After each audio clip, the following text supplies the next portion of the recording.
Here we are, day number 5, looking at godliness. Make every effort to supplement our faith with godliness. This comes from 2 Peter chapter 1, verse 6 and into verse 7. 2 Peter 1, 6 to 7. Make every effort to supplement our faith with godliness. Godliness is a result from, if you just track where we've been, faith in Christ, virtue, knowledge, self-control, and steadfastness. It's really a neat progression that the more we make every effort and give attention to each of those spiritual supplements we've been looking at, a natural outcome is godliness, and then godliness will lead to the last two, brotherly love and love, that we'll look at the next 2 days. The word for godliness means piety, which is devotion to religious practices and to God. It means reverence.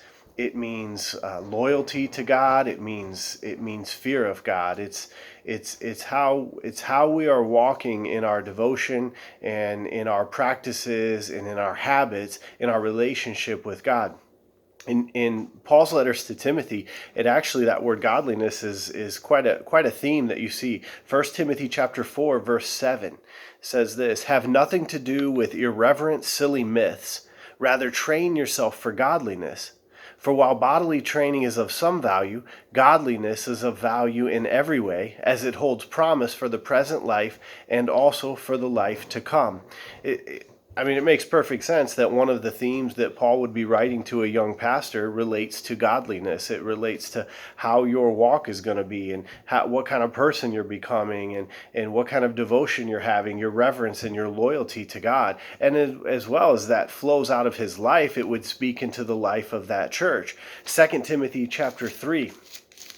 Verses 1 to 5. Again, there's a lot of examples throughout the scriptures, certainly even within just 1 and 2 Timothy, but 2 Timothy chapter 3, verses 1 to 5. "But understand this, that in the last days there will come times of difficulty, for people will be lovers of self, lovers of money, proud, arrogant, abusive, disobedient to their parents, ungrateful, unholy, heartless, unappeasable, slanderous, without self-control, brutal, not loving good, treacherous, reckless, swollen with conceit, lovers of pleasure rather than lovers of God." All of that is a picture of godliness or godlessness.